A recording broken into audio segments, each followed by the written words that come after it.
Hello बच्चों, आप सभी का केशव क्लासेस में बहुत बहुत वेलकम है। ठीक है, आज हम क्लास 11 का चैप्टर नंबर 1 स्टार्ट करने जा रहे हैं जिसका नाम है सेट्स। क्या नाम है जिसका नाम? सेट्स। ठीक है लेकिन आपको ना सेट्स शुरू करने से पहले कुछ बेसिक चीजें समझनी पड़ेंगी। ठीक है, जैसे कि बेसिक चीज आप ये सारी की सारी चीज पढ़ चुके हो, बट फिर भी मैं एक बार आपको रिमाइंड करवाऊंगा। देखो, वन बाय वन करके हम रिमाइंड करेंगे, क्योंकि किसी भी चैप्टर को शुरू करने से पहले उसका बेसिक करना जरूरी है। ठीक है, आ जाओ। देखो बच्चों, चैप्टर 1 जिसका नाम क्या है? सेट्स। ठीक है, देखो सबसे पहले हम ये समझेंगे कि नंबर्स के कितने टाइप होते हैं। क्या समझेंगे? नंबर के कितने टाइप्स होते हैं। सबसे पहले रैशनल नंबर। कौन सा नंबर? Rational number. ऐसा नंबर जिसको हम p बाय क्यू की फॉर्म में लिख सके, where p and q are non prime. जो p और q कैसे हो? आपस में नॉन प्राइम नंबर हो। ठीक है, नॉन प्राइम नंबर कह सकते हो। ठीक है, या फिर ये भी कह, इसमें एक कंडीशन और कही जाती है कि जो डिनोमिनेटर है q doesn't equals to 0। q कभी भी 0 के इक्वल नहीं होना चाहिए। ठीक है, for example 1/2 prime rational number है, 3/2 एक रैशनल नंबर है ना। ऐसे बहुत सारे रैशनल नंबर हो सकते हैं। ठीक है, ऐसे ही irrational number p by Q की फॉर्म में ना लिखे जा सके, और अगर लिखे जा सके तो वो उसका स्ट्रक्चर थोड़ा सा दूसरा हो, जैसे कि √5, √7। ऐसा कोई भी नंबर जो प्राइम हो, अगर उसके ऊपर रूट लगा दूं तो वो भी क्या बन जाता है? Irrational number. एक और इंपॉर्टेंट इर्रेशनल नंबर है जैसे कि पाई। क्या? जैसे कि पाई। इस पाई को भी ध्यान रखना, हमने पाई की वैल्यू पढ़ी है। क्या पढ़ी है? 22/7 या फिर 3.14। ठीक है, ये भी किसी कैटेगरी में आता है? इर्रेशनल नंबर्स की। ठीक है, अगला नंबर हमारे सामने आता है, वो कौन सा नंबर है? Whole number. देखो ध्यान से, होल नंबर और नेचुरल नंबर दोनों के दोनों हम एक साथ समझेंगे। देखो कैसे समझ में आएंगे बच्चों। होल नंबर जो होते हैं ना, वो शुरू होते हैं 0 से। 0 1 2 3 4 5 6 7 एंड सो ऑन, चलते जाएंगे, है ना, कहां तक? इन्फिनिटी तक। ये जो साइन है ये किसका है? ये इन्फिनिटी का साइन है। किसका साइन है? ये इन्फिनिटी का।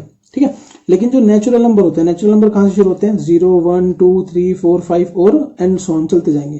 देखो, होल नंबर और नेचुरल नंबर में सिर्फ क्या डिफरेंस है? होल नंबर में तो 0 आता है, लेकिन नेचुरल नंबर में क्या आता है? 0 नहीं आता। वहां से 1 2 3 से आगे वो शुरू होते हैं। अब आप सोचोगे कि सर ये क्या पढ़ा रहे हो, हमें क्यों नंबर पढ़ा रहे हो? तो हम सारे पढ़ चुके हैं बच्चों। ये बहुत ज्यादा जरूरी है इस चैप्टर के लिए। आपको आगे धीरे धीरे करके समझ में आ जाएगा कि नंबर आपको क्यों पढ़ाए गए हैं और इनका क्या यूज हो रहा है। ठीक है, अगली बात करते हैं। अगला नंबर है, अगली जो टाइप का नंबर है वो इंटीजर्स। देखो इंटीजर्स कैसे होते हैं? इंटीजर्स जो भी नंबर लाइन पे शो होते हैं, पॉजिटिव में नेगेटिव में जो भी नंबर शो होते हैं, वो सारे के सारे क्या कहलाते हैं?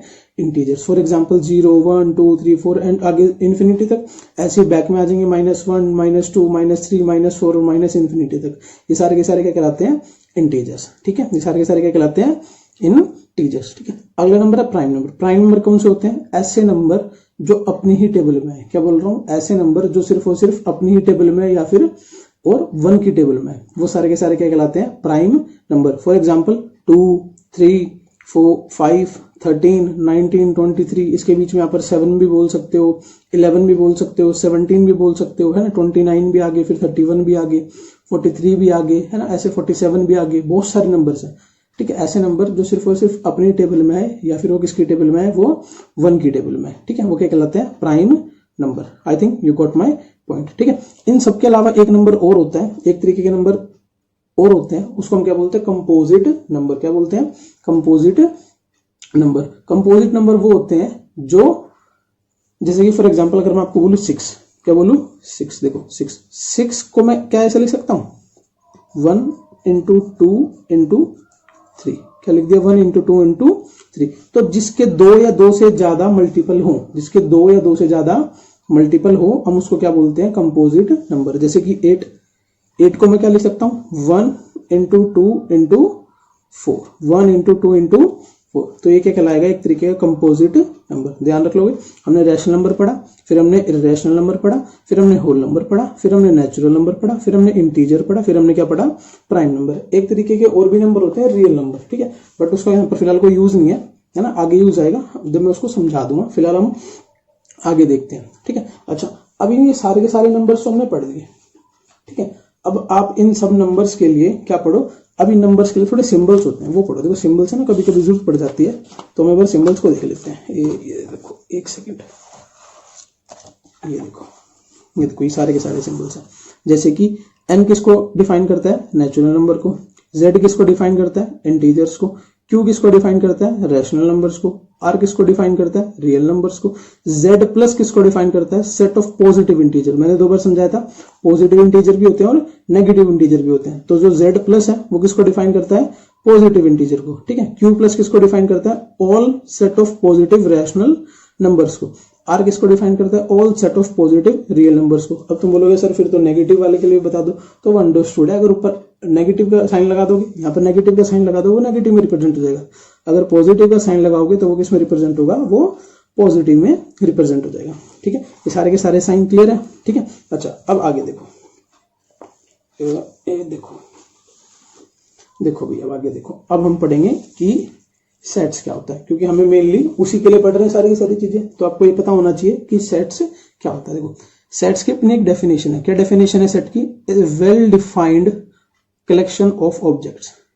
ये क्या मतलब हो गया, इसका मतलब ये है कि जब हम किसी भी एक पर्टिकुलर चीज को पढ़े और उसका एक अपना प्रॉपर मीनिंग हो, क्या मैं बोल रहा हूं, अगर हम किसी भी एक चीज को पढ़े और उसका अपना एक प्रॉपर मीनिंग हो तो हम उसको क्या कहलाएंगे, वो कहलाएगा एक सेट। फॉर एग्जाम्पल अगर मैं आपसे पूछूं कि एक एग्जाम्पल लेके चलते हैं, ठीक है।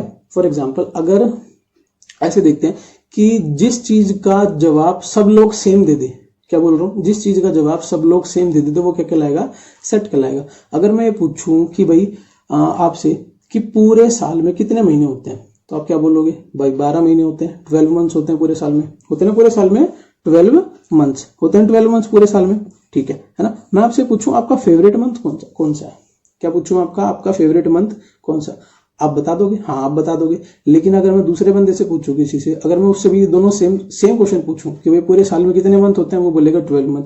फिर मैं उससे सेकंड पूछूं कि आपका बेस्ट मंथ कौन सा है, तो आप एक बात, जो पहला आंसर होगा उसका तो आंसर आप भी वही दोगे, वो भी वही देगा, और मेरे से पूछोगे मैं भी वही दूंगा। लेकिन जो दूसरा आंसर है जिसकी मैंने क्या पूछा कि बेस्ट मंथ कौन सा है, तो उसका वो जवाब अलग दे सकता है, आप अलग दे सकते हो और मैं अलग दे सकता हूं, है ना। तो अलग अलग जवाब जहां पर मिलने लग जाए, जहां पर सामने वाले के पास चॉइस आ जाए कि भाई मैं अपनी पसंद से ये बोल सकता हूं, वो चीज सेट के अंदर नहीं आती। हम यहाँ पर सिर्फ और सिर्फ वही चीज पढ़ते हैं जो क्या हो, अपने आप में वेल डिफाइंड हो, जिसका आंसर सब एक जैसे दे। For example how many states in India, किसी से भी पूछ लो वो 29 ही बताएगा, है ना। कोई भी नहीं बताएगा कि भाई इससे ज्यादा है या इससे कम है, तो इसका वेल डिफाइंड आंसर है, एक प्रॉपर आंसर है, तो ये सेट का काम करेगा। ये सेट का एक एग्जाम्पल है, ठीक है। सेकंड वोवल्स, किसी से भी पूछ लो, सबको पता है 5 वोवल होते हैं, AEIOU, है ना। तो वो भी किसका एग्जाम्पल है, वो वोवल्स का एग्जाम्पल है। फिर वो किसका एग्जाम्पल है, वो सेट का एग्जाम्पल है, ठीक है। अगला है कॉन्सोनेंट्स। अगर 26 अल्फाबेट है उसमें से माइनस कर दो 5, तो बाकी के 21 क्या बच गए, कॉन्सोनेंट्स। किसी से भी पूछ लो, सबके सब उसका जवाब वो 21 लेटर्स ही बताएंगे, ठीक है। अगला फर्स्ट 5 मल्टीपल्स ऑफ 2, तो फर्स्ट 5 मल्टीपल्स ऑफ 2 क्या बन जाएंगे, देखो ध्यान से, 2, 4, 6, 8, 10, ये फर्स्ट 5 मल्टीपल्स हैं। आप किसी से भी पूछ लो सब यही जवाब देंगे, है ना। तो ये भी एक वेल डिफाइंड है कि भाई इसका प्रॉपर आंसर यही है, इसके अलावा इसका आंसर कुछ और नहीं हो सकता, ठीक है। अच्छा तो ये सारे के सारे किसके एग्जाम्पल है, सेट के, क्योंकि अपने आप में क्या है, एक वेल डिफाइंड है ये, ठीक है। बट अब नीचे देखते हैं कि कुछ ऐसे एग्जाम्पल है जो सेट को रिप्रेजेंट नहीं करते, जैसे कि व्हेन चॉइस इज क्रिएट, क्या हो जाए, व्हेन चॉइस इज क्रिएट, जहां पर आपके पास चॉइस आ जाए। जैसे कि मैंने मंथ वाला एग्जांपल लिया था कि भाई आपके लिए कौन सा मंथ अच्छा है, दूसरे वाले के लिए कौन सा मंथ अच्छा है, मेरे लिए कौन सा मंथ अच्छा है, तो सबके हिसाब से अपना अपना अलग अलग हो सकता है, ठीक है। तो इस केस में क्या कहलाएगा, इस केस में ये जहां पर चॉइस क्रिएट हो जाए तो वहां पर वो चीज सेट की कंडीशन में नहीं आती। जैसे कि बेस्ट फुटबॉल प्लेयर, तो भाई आपका रोनाल्डो हो सकता है, मेरा मेसी हो सकता है, किसी और का कोई और हो सकता है, तो सबके अपने अपने बेस्ट हो सकते हैं, ठीक है। तो वो प्रॉपर आंसर नहीं होगा, तो वो वेल डिफाइंड ऑब्जेक्ट कलेक्शन नहीं कहलाएगा, ठीक है। अगला बेस्ट क्रिकेटर प्लेयर, मैं क्या दूंगा, मेरा विराट कोहली, आप क्या दोगे, मेरा सचिन तेंदुलकर है, कोई दूसरा आगे क्या देगा, मेरा डेविड हसी है ना। तो कोई अपना अपना कुछ कुछ कह सकता है आगे, ठीक है। तो यहां पर भी क्या आ गया, ये भी कंडीशन सेट की नहीं होती। तो ध्यान रखना जहां पर क्या आ जाए, ऐसे वर्ड्स आ जाए, जैसे कि ये बेस्ट आ गया यहां पर, है ना, जैसे कि ये यहां पर बेस्ट आ गया, तो यहां पर ये बेस्ट आ गया, है ना, जहां पर भी बेस्ट आ गया। तो ऐसे ऐसे वर्ड जब किसी सेंटेंस में आने लग जाए, किसी स्टेटमेंट में आने लग जाए, तो वो स्टेटमेंट सेट का रोल प्ले नहीं करती, ठीक है। आज अब हम देखते हैं कि सेट को रिप्रेजेंट करने के लिए दो मेथड बनाए गए हैं, है ना। वो दो मेथड कौन से हैं और वो कैसे वर्क करते हैं। देखो आ जाओ भाई, अगले टॉपिक पे आ जाओ, शाबाश शेर हो तुम, आ जाओ। देखो मेथड्स ऑफ रिप्रेजेंटिंग सेट्स, है ना। दो मेथड है सेट्स को रिप्रेजेंट करने के लिए। देखो किसी भी सेट का मतलब क्या है, जैसे कि यहाँ पर ये सेट है ना, तो ये सेट है, इस सेट को हम कैसे रिप्रेजेंट करेंगे, कर्ली ब्रैकेट्स बना के, है ना, और इसको ऐसे बना देंगे, ये सेट को रिप्रेजेंट करेगा, है ना। देखो अभी समझाता हूँ कैसे होगा। सबसे पहली फॉर्म है रोस्टर फॉर्म, या फिर इसको हम क्या बोलते हैं, टेबुलर फॉर्म। रोस्टर, देखो रोस्ट का मतलब क्या है, जिसको रोस्ट कर दे, रोस्ट करके निचोड़ करके निकाल दे, है ना। ऐसे ध्यान रखना, थोड़ा देसी भाषा में थोड़ा सा ध्यान रहेगा आपको, ठीक है। रोस्टर फॉर्म, रोस्टर फॉर्म को हम दूसरा नाम क्या बोलते हैं, टेबुलर फॉर्म। जैसे कि मैं आपको बोलूं वोवल्स को कैसे लिखोगे, तो देखो वोवल्स 5 ही होते हैं, ए ई आई ओ और यू, ए ई आई ओ और यू। तो ये 5 वोवल्स है ना, ये 5 वोवल्स। तो इन वोवल्स को आप लिखो चाहे मैं लिखूं, सबके सब यही वोवल्स लिखेंगे, है ना। कोई दूसरी वोवल्स तो नहीं लिखेगा, तो सबके पास वोवल्स के लिए यही ऑप्शंस है ना। तो इसको अगर हम इस फॉर्म में लिख दें, क्या, a equals to curly brackets बना दे और इसको अंदर ऐसे सारे के सारे वोवल्स लिख दे और कर्ली ब्रैकेट से इसको वापस बंद कर दे, ठीक है। तो ये क्या कहलाएगा, ये कहलाएगा हमारी रोस्टर फॉर्म, क्या कहलाएगा हमारी, या फिर टेबुलर फॉर्म, ठीक है। अब ये कर्ली ब्रैकेट्स बनाने कैसे, देखो कर्ली ब्रैकेट्स ऐसे बनते हैं, एस बनाओ, है ना, एस बनाओ और नीचे से इसको घुमा के ऐसे ले आओ, ठीक है। एस बनाओ, इसको नीचे से घुमा के ऐसे ले आओ, ठीक है। फिर इधर वाला कैसे बनेगा, उल्टा एस बनाओ, देखो उल्टा एस बनाओ और इसको नीचे से घुमा के ऐसे ले आओ, उल्टा एस बनाओ, इसको नीचे से घुमा के ऐसे ले आओ। एक दो बार बनाओगे ना तो आपको अच्छे से बनाना आ जाएगा, ठीक है। इतना मुश्किल बिल्कुल भी नहीं है, एक दो बार बनाओगे बड़े प्यार से आ जाएगा। तो आपको रोस्टर फॉर्म समझ में आई। रोस्टर फॉर्म कौन सी फॉर्म होती है, रोस्टर फॉर्म वो फॉर्म होती है जब हम उसको ऐसे डिजिट्स में अलग अलग लिख दें, ठीक है। दूसरी फॉर्म देखो, देखो दूसरी फॉर्म, ये रही बच्चों दूसरी फॉर्म। देखो दूसरी फॉर्म कौन सी है, दूसरी फॉर्म है सेट बिल्डर फॉर्म। कौन सी फॉर्म है, सेट बिल्डर फॉर्म। जब हम किसी एक सेट को एक स्टेटमेंट में रिप्रेजेंट करें, क्या बोल रहा हूं, जब हम किसी सेट को किस में रिप्रेजेंट करें, एक स्टेटमेंट में रिप्रेजेंट करें, तो वो क्या कहलाता है, वो कहलाता है सेट बिल्डर फॉर्म, ठीक है। देखो जैसे कि फॉर एग्जांपल यहाँ पर बोल रहे हैं सेट ए कर्ली ब्रैकेट्स, कर्ली ब्रैकेट्स वहां पर भी बनेंगे और यहाँ पर भी बनेंगे, बस फर्क है उसमें अंदर हमने अरेंज करके लिखा थी चीजों को और यहां पर हमने कैसे लिख दिया इसको, एक स्टेटमेंट के तौर पे, एक्स डबल डॉट, इसको हम डबल डॉट बोलते हैं, या फिर आप इसको प्रोपोर्शनल बोल सकते हो, लेकिन मैं इसको रेशियो बोलता हूं। क्या बोलता हूं इसको, रेशियो का साइन, ठीक है, जो दो चीज के बीच में डिफरेंशिएट करवाता है, ठीक है। X ratio, x is a vowel of English alphabet, that's it. X is a vowel of English alphabet. अगर मैं वहां पर किसका सेट बनाता, अगर मैं रोस्टर वाली फॉर्म में कॉन्सोनेंट्स का सेट बनाता, ठीक है, 21 के 21 कॉन्सोनेंट्स अंदर लिख देता, तो यहां पर क्या लिखना पड़ता, x ratio, x is a consonants, है ना, x is an consonant in English alphabet, ठीक है। इंग्लिश अल्फाबेट में जो एक्स है वो किसको रिप्रेजेंट करता है, किसी कॉन्सोनेंट को, बट इस वाले केस में किसको रिप्रेजेंट कर रहा है, किसी वोवल को। आई थिंक दोनों स्टेटमेंट क्लियर होगी। हमने पहली पढ़ी रोस्टर फॉर्म, जब हम चीजों को एलिमेंट के तौर पे छोटी छोटी चीजें करके लिखते हैं, और दूसरा जब हम किसको किस फॉर्म में लिखते हैं, एक स्टेटमेंट की फॉर्म में लिखते हैं, ठीक है। अच्छा इसी के साथ आप एक चीज और समझो यहाँ पर, जैसे कि मैंने पीछे एक चीज लिखी थी सेट ए इजिकल्स टू, है ना, ए ई आई ओ और यू, ठीक है, ये लिखा था हमने। तो जो ये अंदर होते हैं ना, जैसे कि ए है, ई है, आई है, ओ है और यू है, ये कहलाते हैं इसके एलिमेंट्स। क्या कहलाते हैं, ये एलिमेंट्स कहलाते हैं, ये एलिमेंट्स, ध्यान रखना इनको, ठीक है, ये एलिमेंट्स कहलाते हैं। गॉट इट, ठीक है। आज अब हम आगे देखेंगे, अब हम देखेंगे कुछ सेट्स की प्रॉपर्टीज। क्या देखेंगे, कुछ सेट्स की प्रॉपर्टीज। देखो सेट की दो ही प्रॉपर्टीज होती हैं। पहली property, no elements can be repeated.